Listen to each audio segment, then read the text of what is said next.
Good morning, good morning, good morning. Welcome to another edition of the Kitchings Table. I'm Earl Kitchings, your host here on Awesome Radio 96.1 FM. I'm sorry, 106.9 FM, excuse me. WBIS LP, YouTube, Facebook Live, Roku, and of course, GPAC 23. If you may notice, I'm dressed a little, down today, not shirt and tie, but just a little bit more casual. But there's a reason. Because today's topic is casual. And today's topic, thought I'd lighten it up a little bit today and kind of bring you something a little bit more relaxing. I know there's a lot of crazy news going on in the world today, a lot of political stuff, just always something focused and very hard. And, that gets to be old after a while because enough is enough, I guess. So I figured I'd bring you a little something on the light end, or at least a little bit more engaging and entertaining. So today, our title is Fishing Lure. Fishing Lure, and we're going to talk about the industry of fishing, the sport of fishing, and all the things in between, because there are a lot of people out there who love to fish. They don't care what time of day, night, whatever. They want to drop a line in the water and try to make something happen on the end of that line. A line from, excuse the pun, a line from a friend of mine who's an avid fisherman says he fishes for groceries and not for trophies. Fishes for groceries and not for trophies. Because I tried to get him to maybe get into the bass fishing tournament. This was some years ago, and that's what his line was. He fished for groceries and not trophies. However, in a recent conversation with him lately, he now fishes for trophies. But the trophies not only come with something very, very tangible. You get a trophy. You also get a check. So it's a little bit more than just fishing for some hardware. Now, in speaking with him about his new fishing exploits in the bass fishing arena, he shared with me that he has caught the second largest bass fish in the history of the state of Florida. The second largest bass fish in the history of the state of Florida, 16 pounds, 2 ounces. I think that's what he told me. 16 pounds, 2 ounces. And just think about this. You catch something like that on your line, you get a hit like that on your line, man, you are in for a fight, because a bass is not going to go easy. So my friend caught this second largest bass fish in the state of Florida on record. So I asked him what he did with it. He said it's mounted on a plaque over his fireplace, because that's just how important that catch was. 16 pounds, the second largest bass ever caught in the state of Florida. And when you know it, I know the guy that caught it. But he's an avid fisherman. That guy will fish. He doesn't care. He doesn't care. So let's get into our show today about fishing and the aspects of fishing. And fishing is an activity of trying to catch fish. Fish are often caught as wildlife from the natural environments, but also caught from stocked bodies of water such as ponds, canals, park wetlands, and reservoirs. The fishing industry includes any industry or activity concerned with taking, processing, and marketing of fish or other seafood from oceans, rivers, and lakes. Fishing, you may already know this, fishing is one of the primary forms of food production, and it ranks with farming and probably predates it, which means fishing probably predated the art or the profession of being a farmer, where you till the land and grow things. Fishing goes way back. The fishing industry employs about 5 million people worldwide. And the major countries engaged in marine fishing are Japan, China, United States, Chile, Peru, India, South Korea, Thailand, and countries of Northern Europe. The aquatic life harvested includes both marine and freshwater species of fish, shellfish, mammals, and seaweed. They are processed into food for human consumption, animal feeds, fertilizers, and ingredients for use in other commercial commodities. You may ask, well, what's the value of the fishing industry? Well, just here in the United States, that industry generated more than $200 billion in annual sales and supported 1.7 million jobs in recent years. Now, that's just the United States. An international classification of fishing methods also includes 16 different categories depending on the fishing gear and the manner in which the gears is used. One, fishing without gear, grappling and wounding, stunning, line fishing, trapping in the air. Not sure what that means. I didn't research it.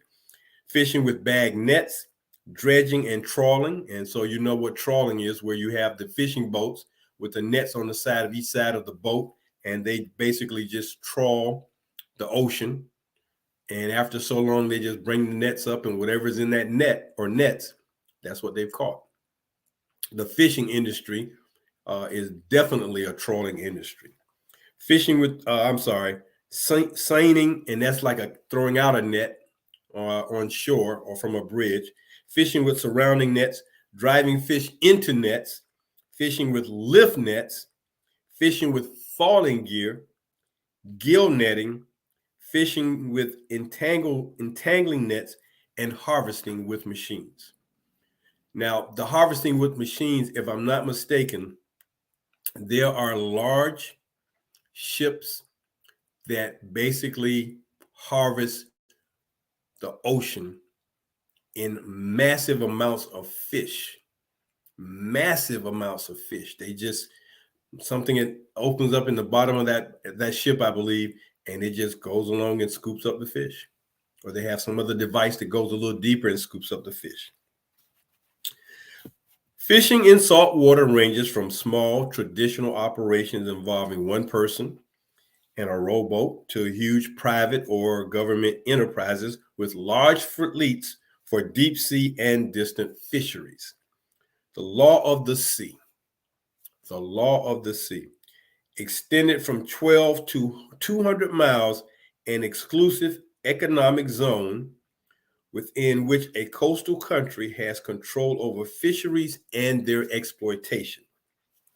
This effectively restricts most fishing operations on the continental shelves to national vessels or to craft licensed by that country. Within the exclusive economic zones for fishing, freshwater and coastal waters are often demarcated by law, with fishing within, for example, 3 miles to the coast. Now, you may ask, in the United States, where is most of the fishing done? Where, you may ask? Well, not only is Florida the Sunshine State and the home of Disney and Mickey Mouse, Florida is the fishing capital of the world. The entire world, the fishing capital. You want to go fishing? You want to catch some fish? Go to Florida. You have the Atlantic Ocean on the East Coast, the Gulf of Mexico on the West Coast, tributaries, canals, lakes, rivers throughout the state where you can go fishing. Mind you may have to get that license, and we're not going to delve back into that licensing thing because we talked about that last week. Licensing, you need a license for fishing, but not a license to operate a weapon. But Florida is the fishing capital of the world with more world record fish catches than any other state or country. More than any other state or country. So as you can tell, I've already given you my story about my friend who caught the second largest bass in the state of Florida on record. So when we talk about fishing, we talk about recreational fishing. And there are over 400 million anglers, and that's what they call fishermen, anglers, who participate in fresh and saltwater fishing in the state of Florida. 1.5 million saltwater licenses were sold in the year 2019 through 20. $37.8 million in total saltwater licensing sales happened that year. 2.4 million recreational resident and non-residents who had active licenses. Saltwater recreational fishing was a $9.2 billion industry in the state of Florida. And when you combine that with freshwater, it goes up to 13.8. Saltwater and freshwater combined support 120,000 jobs in the state of Florida. Now, I know you may be asking, I don't see them. You don't have to see them. You just need to know that when you go to the fish market, when you're looking for that fresh seafood, when you go to a restaurant, somebody had to catch it. Somebody has to have the boats. Somebody has to do the work in order to make that happen. And that's where those 120,000 jobs come in. Now, when we talk about records in the state of Florida, 4,629, and some of those are retired. Current records, and these are, I guess, the records of fish caught, 6,797. So there's a lot of fishing and records going on. Here are the top countries when it comes to the records in fishing. The United States has 2,816 records. Australia, 523. Japan, 464. Those are the top countries. And then the top states, Florida, 925. Alaska, 322. California, 314. Now, when we talk about saltwater commercial fishing, those fishing industries that happen in the ocean, in the Gulf, for some of the rivers that may be saltwater, and I know in Florida, the St. Johns River, being that it's the river that it is, the only river in the United States that flows upstream and not downstream, it is a saltwater river because it funnels directly into the Atlantic Ocean. So you get the saltwater fishing there. But when we talk about commercial fishing, more than 12,000 saltwater products licenses were issued. That brought in about $1 million. That generates $1 million. Over 9,700 individual commercial saltwater fishers with licenses happened. More than 1,700 wholesale dealer licenses. That generated about $940,000. And there are over 7,000 retail dealer licenses sold.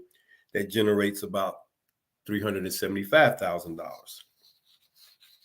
So you have to have these licenses. Once again, we talk about license. You have to have these licenses to do the fishing and to sell the fish and to operate people bringing you fish that you can sell to the public, because it is something you have to think about when you're selling fish. And you know, fish can be very, very dangerous if it's not kept fresh. It spoils. The mercury can be found in fish. And anytime fish goes bad, you don't want to take it in. So economically, $197 million in commercial food fish sales were done. That's what they call a dockside value. Florida commercial fisheries generated $3.2 billion in income, 76,000 jobs. And here are the top species in dockside value harvesting for 2020 in Florida.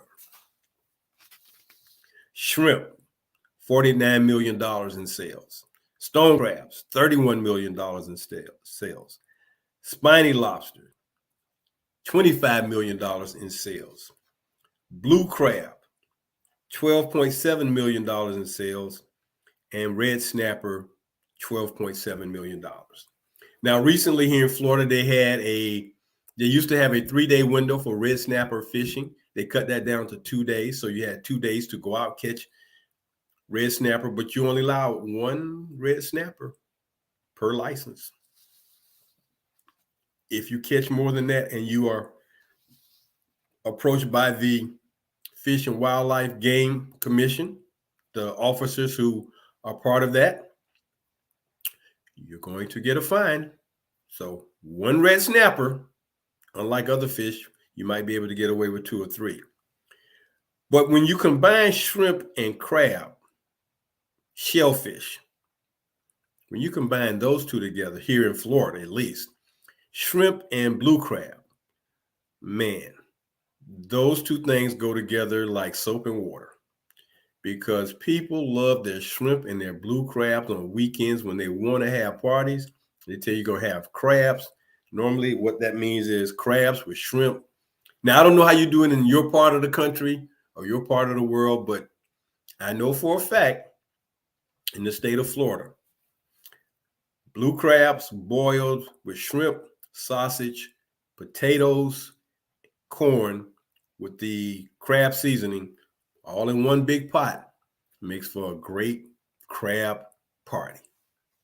And folks will, man, they buy crabs out of this world. You know, you say we're having crabs this weekend, guarantee you folks are pulling their feet up under the table. Guarantee you that. So when they talk about the dockside value that I mentioned for $197 million in dockside value, from the ocean to the docks, from the docks to the stores, 69 million pounds of commercial food fishing was done in 2020. 69 million pounds. Think about that. That's just in Florida. So when we talk about this big blue marble called Earth, with 80+% of it being water, 69 million pounds of seafood being harvested in the state of Florida alone. You go up the coast. Georgia only can do it on the east, on their coastline, which is the East Coast, just like South Carolina, North Carolina, Virginia, Maryland, so on up the coast. But Florida is blessed to be able to do it on both sides of the state. And some eating is different than the other side, but it's all great eating. Shrimp and fish, crabs, stone crabs. Then when you talk about you get around Alaska, you talk about those king crabs, those humongous crabs, and the snow crabs. And, you know, I like fish, and I like it filleted. I don't like eating it off the bone. There are some people who like to eat it off the bone. They have to have it that way. I know my mother loves it off the bone. That was the way she was raised. I like, you fillet fish, and I will eat you piece for piece until we both get tired. But when it comes to that crab, not a big fan of doing the crab because there's too much work involved for me. For me, not for you, just for me, because after it's cooked, the breaking of the shells and the going through all the claws and the body and the legs, that it's just too much work. Too much work. Now, I will say that the people in the Maryland, Washington, D.C., Northern Virginia area, man, they have those crab cakes and those crab clumps. That is some good eating. And that's the way they do it up there. And I can recall when I was growing up visiting my family in Virginia, they used to have fried crabs in Norfolk, Virginia.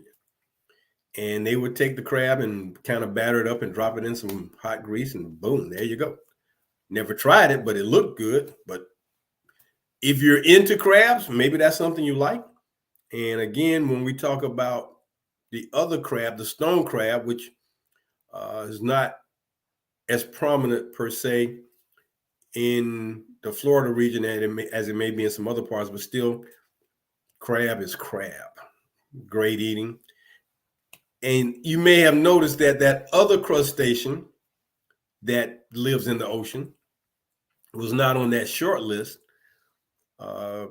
And because it's not done very heavily in the state of Florida, which is the lobster, you go to Maine. I guess because the waters are colder, you need colder water. There are lobsters in the waters around the state, but it just didn't reach that list of the top foods, fishery foods that come out of the ocean around the state of Florida. But lobster, the claw and the tail and the claw, great eating. Now, for you Cajun people who live in that Cajun part of the world, of this country, where you love your crawfish. Ooh, that be good. Y'all love that crawfish over there. Again, not big enough, too much work for Earl. I'm just telling you, y'all can have it. Y'all can dump it out, cook it up, dump it out in a big old pot, dump it out on the table, and please have my portion. I want mine. And that's just how that is. So we talked about the food and the industry that the fishing world provides to us on a regular basis.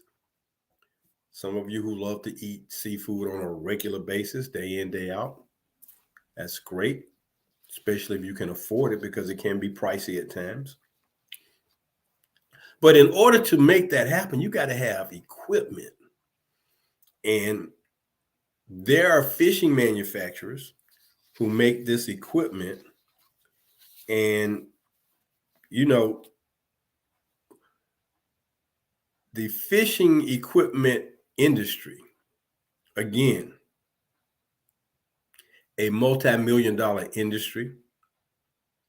Multi-million-dollar meaning that when you think about the equipment, and just for those of you who are fishermen, I know it doesn't matter to you because you love to fish, especially those who love to fish in a vessel, a boat, a small boat to a large boat to the ones that go deep sea fishing.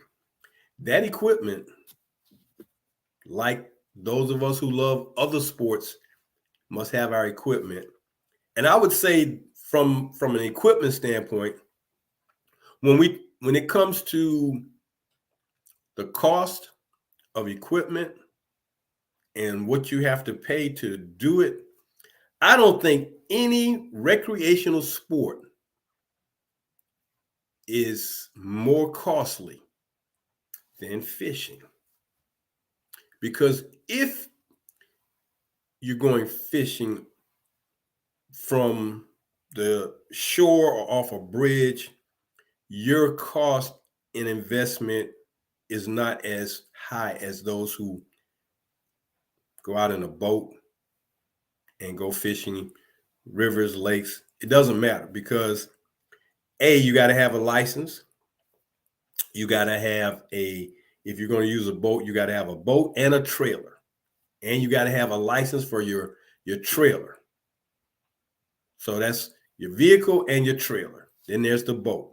Then there's the gasoline that goes in the boat. Then the other equipment on the boat. You're going to have a rangefinder to find the fish. You got to have ice. So all these things that you need to go in the boat before you even go out there to start fishing, that's a cost. Now, between fishing and golf, just your basic equipment, that is still relatively about equal. But once you add in the other things, the boat, the trailer, the gas, then it becomes costly. If you're going to use more than one rod and reel, and depending on what type of rod and reels you may use, that becomes a little bit more costly. So when you go into the fishing stores or the Walmarts, Targets, bass shops, wherever you go to get your equipment, you will see an array, an abundance of all types of equipment, rods, reels, lures, nets, and all the other equipment in between that you need to go fishing. So I thought I would look into finding out what the equipment may be. And because it's so vast, I didn't go into a lot of it. I'm just going to kind of give you some overviews because it's a lot of information that I'm trying to give you today about fishing for those anglers and fish lovers. So when we talk about popular fishing brands, let me just go through the top 10. And these probably are more in the United States than maybe anywhere else. But there's Dewa, Shakespeare, Penn, Shimano, Abu Garcia, Eagle Claw, Berkeley, and Rapala. Those would be the 10 top popular fishing brands. Dewa, Shakespeare, Penn, Shimano, the top 4. You go into a store, you're going to see one of those brands for a rod and reel combo. You're going to see them. No doubt about it. Then from a global fishing equipment market, Eagle Claw, Newell brands, Okuma, Shimano, Taika, and AFTCO are the products that are a little bit more from a global standpoint. So what is in one part of the country may not be in another part, but as you can see, Shimano is there on that list. Eagle Claw is on that list from the one I gave you about the top 10. So they're out there competing for your dollars to buy their equipment. They go, it's just like a car. They're going to tell you, we got the best equipment. So, but did you ever think about, the rods or the reels, specifically the reels, because that is the piece of equipment that does most of the work, aside from the fisherman casting and reeling in. That reel does most of the work. You got to have the right line on there, the right test line on there. Depending on the size of the reel, depending on what type it is, determines, where you're going fishing. You need a more heavy duty reel in saltwater fishing when you're going further out, deep sea fishing or whatever, a little bit more because the fish, you're likely to catch bigger fish from the ocean versus your fresh water because, of course, it's just like an aquarium. The fish will only get as large as the body of water that it's in. So when you think about the ocean and what's out there compared to a lake or a river or a pond, you don't need as much or heavy duty equipment. But when I looked up the equipment under reels, not so much rods, because you've got the fiberglass poles and they come in different lengths and different thicknesses. That depends on what type of reel you're going to use, so you determine that. But when we talk about the reels, there were 7 reels that were identified, and they're listed as bait cast, which is probably the one you see most of. It's kind of an open reel that you wind. Spinning, and that's the one that has the line on the front maybe, and it twirls around and around. Spin cast, saltwater, line counter, and power assist. Now, I will say that I have always been intrigued by the reel called a fly reel and fly fishing, because when you see it, it doesn't look like what you may do with your regular bait casting or spinning reels, because when you cast that line out with the weight carries the line out, and then the weight carries the line down. Fly fishing, you sit on that long rod, but the end of it is very short, the handle, then there's the reel. And I always wondered, it looked like someone taking a whip. If you ever looked at it, it looks like a whip. See those guys fly fishing? You can put a fly rod and reel, you can put that line wherever you want to cast it. And I never understood it, once again, until my friend, who he's got about a dozen fly reels, in addition to his other equipment that he uses for fishing. But the line on a fly reel is weighted.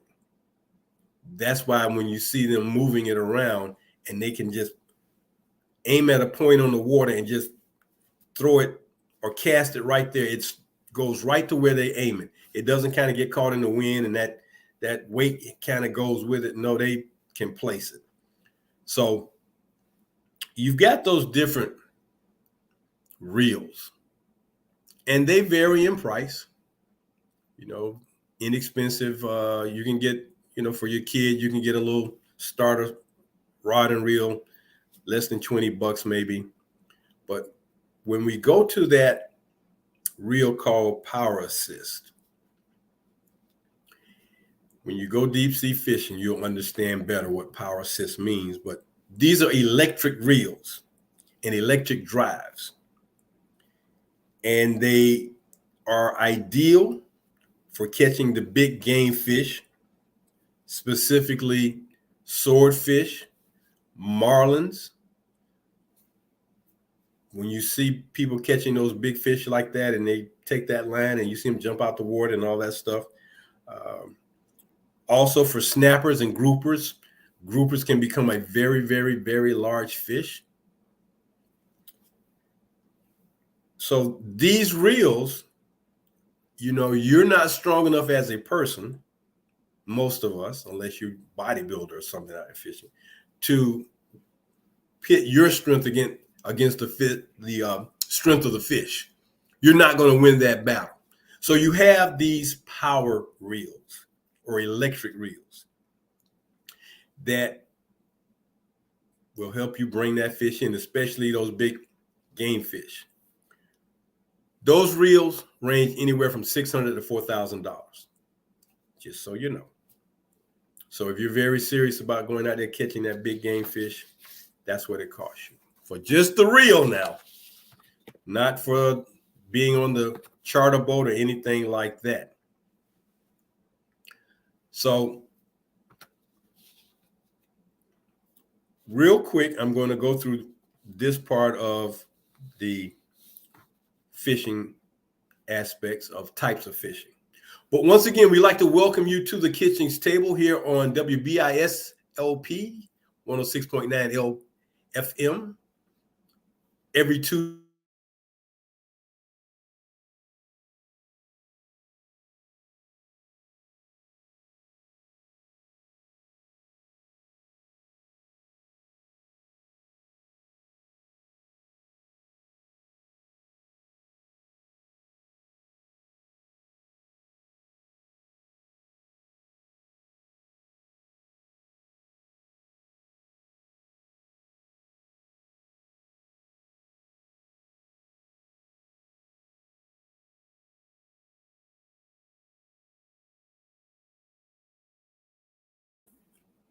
And they are fly fishing, which in this case, fishermen catch and release fish. So you know what catch and release is. You catch it, take a picture of it, put it back in the water. Competition and team fishing.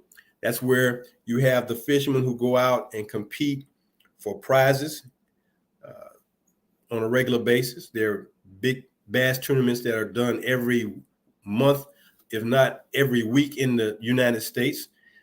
There's a TV show that shows these guys going out fishing, and the person that catches the most aggregated weight of bass fish in a time period becomes the winner. So you get a check, you get a trophy, you get your name posted, and the competition goes, I guess, until they have the grand tournament. Freshwater sports fishing, endless species that anglers just target for sport: bass fishing, pike fishing, walleye fishing, catfish. Then there's saltwater sport fishing. And that can be so diverse, from sailfish to tarpon, bonefish, everything in between. You want to see some big fish, go out there in the ocean, deep sea fishing, sport fishing, saltwater fishing, and drop a line and just wait. Those fish will find it. Then, of course, there's your equipment. Rods, reels, hooks, lures, nets, your range finders where you find the fish, your trollers, which is your motor, the little small motor that you just stick in just to move you along. Then there's the big motors. As you know, fishing boats have large motors, but nothing like these speed boats that you see out there on the ocean, where they have like 3 or 4 large motors, 200 plus horsepower per. But you have those motors. That was something else I didn't talk about. You've got a boat, but you got to have a motor. See, like a car, your motor is already in your car. But with a boat, you can buy whatever horsepower you want to move that boat. And of course, depending on the size of that boat, will help you determine the size of your motor, or your budget will determine the size of your motor. So you've got all this equipment that these guys need to have. And of course, that doesn't even include the apparel. Like golfing, you got to have apparel. So fishing, you got to have hats, pants, shirts, protect you from the sun and other things. And again, we talk about the fishing boats. You can have a small 10-foot. You can fish from a kayak. It just depends on what you're after. But of course, be mindful that if you got a boat, practice safety.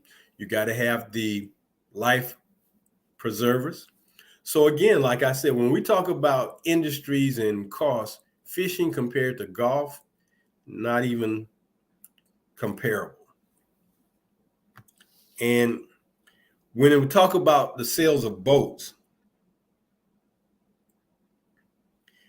they projected that to be about $47 billion in 2020, up 9% from 2019. Annual U.S. sales of boats, marine products, and services estimated $47 billion. So fishing is a major, major industry, and it generates quite a bit of income. So from boats, trailers, rods, reels, lures, bait, gas, motors, fishing is not an inexpensive recreation or profession, depending on which one you're in, especially if you're into the industry of commercial fishing, because having the boat with the netting to go out to catch those large harvests of fish is not cheap.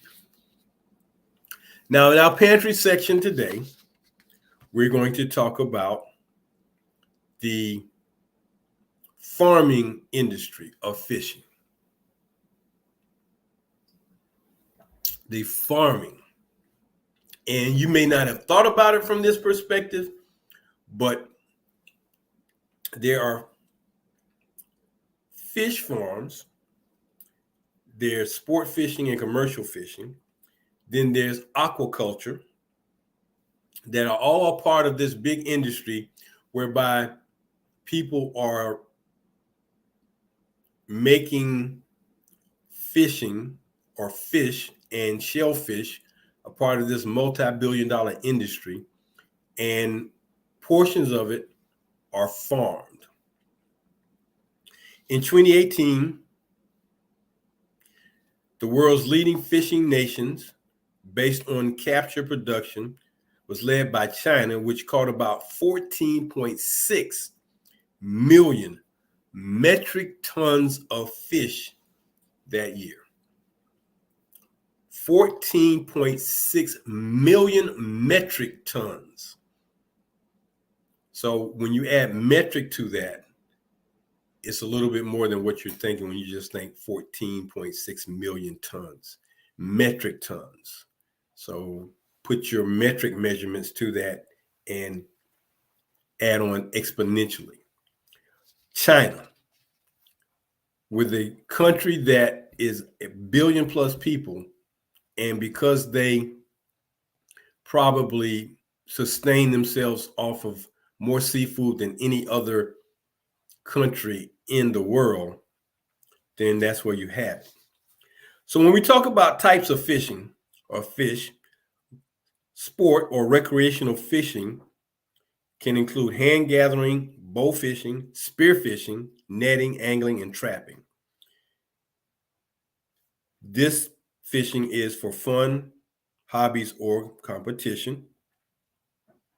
And of course, as we already spoke about, you use rods and reels to catch and release, or catch for, as my friend said, groceries. Then there's the commercial fishing industry.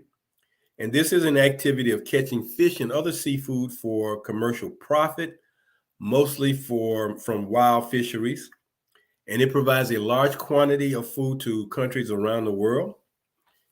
And the major proportion of the fish consists of just a few species, not a lot. And they divide the species into two categories: pelagic, Pelagic, pelagic species, and those which live in the near surface layers of the ocean, include several species such as herring, tuna, salmon, pilchard, sardines, menhaden, and mackerel. Pelagic. Then there's demersal species. They live in the bottom layers of the ocean that include cod, sole, halibut, haddock, hake, and flounder. So you can see, the fish that live near the top is one, and the fish that live in the bottom or colder depths, that's another fish. And of course, if you've ever seen a flounder, probably one of the most unique fish you will ever see, because at one point in time in its early life, it looks like a regular fish and it has eyes on each side of its body. But a flounder lays flat on the bottom of the sea floor, ocean floor, whatever, and one of the eyes moves to one side of the body. Now, it's great eating, may not be the most attractive fish, but it's great eating. And then we have the last category, which probably is the largest maybe, and that's the shellfish. Shrimp, lobster, scallops, oysters, clams, crabs, mussels, squid. For those of you who eat squid, the name that's known is calamari, for those of you who like that. So these are the categories of the fish. Now, when we get to aquaculture, and what that means is simply cultivating aquatic plants or fish for food. Aquatic plants or fish for food. And you can grow it in tanks or pens, which is much different than catching fish out there on the open sea.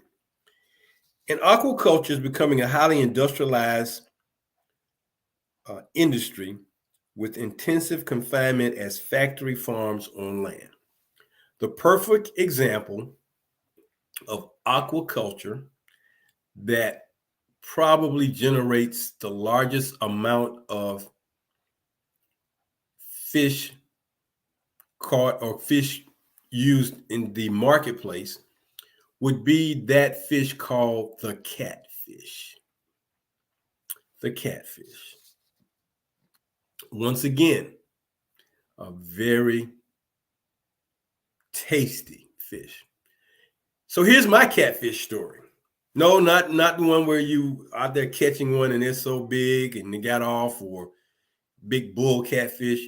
Catfish are bottom dwellers, scavengers. They eat dead stuff. They taste good, but that's what they do. That's not my story. My story is I didn't used to eat catfish. Didn't like it because of what it looked like. And I had a friend of mine after we attended one of the best football games ever in college football on a Sunday. And that's a whole nother story. Maybe we'll get around to that one day. But after the game, we were in Jackson, Mississippi. After the game, we were hungry. So he said, well, let's stop by this catfish place that he knows. I was like, I don't eat catfish. It's like, man, you'll love these catfish nuggets. I'm like, I don't think so. Like, man, we got to stop there. You're gonna love this. I guarantee you. You try it. Okay. We stop. We get 2 orders of catfish nugget, fries, and slaw. Hush puppies. Begrudgingly, I tasted one. Not bad. Tasted another one. I'm hooked. Catfish nuggets, fried catfish fillet, some of the best eating you ever have. So since then, I've been a catfish lover. So as we were driving to Jackson and we were on the interstate, I kept passing what looked to be like these big tanks. You could see a little bit of the top of them, but I mean, these things were huge. And I asked my friend what those were, and he said those were catfish farms. And these big tanks, these big ponds, if they weren't in a big tank, they were in these big ponds, and that's where they were growing catfish. Now, unlike fresh water, where catfish can live off whatever dies in the water or in the sea, these fish are fed food pellets to help feed them and grow them. So they're not so much scavenging off of other dead sea life. And they grow these fish. I mean, Mississippi is known for having these great catfish farms. So catfish are grown in ponds, cages, raceways, but 95% of all catfish are produced in earthen ponds. Catfish need warm water for good growth, and it needs to be 80 to 85 degrees. That's the optimum temperature, though you might can get away with something down to maybe 60. All regions of Texas are suitable for commercial catfish production, especially in North Texas, where 200 days per year, man, they're harvesting these catfish. While in Southern Texas, 320 days a year. So Mississippi is what I saw. Didn't get a chance to see these big ponds in Texas, but that's where they are. And the longer the growing season, the greater the annual production and return on investment. That's what my research has brought me. So just know that this industry, multi-million dollar, done from maybe Mississippi, Louisiana, Texas. That's where you're going to find a lot of the catfish ponds for this industry. In researching catfish, I did find that there were 3 HBCUs, historical Black colleges and universities, that were in the catfish research business. Whether they were doing reports, studies, whatever. And the colleges were Kentucky State, the University of Arkansas at Pine Bluff, and Langston University. Now, Langston is out in Oklahoma.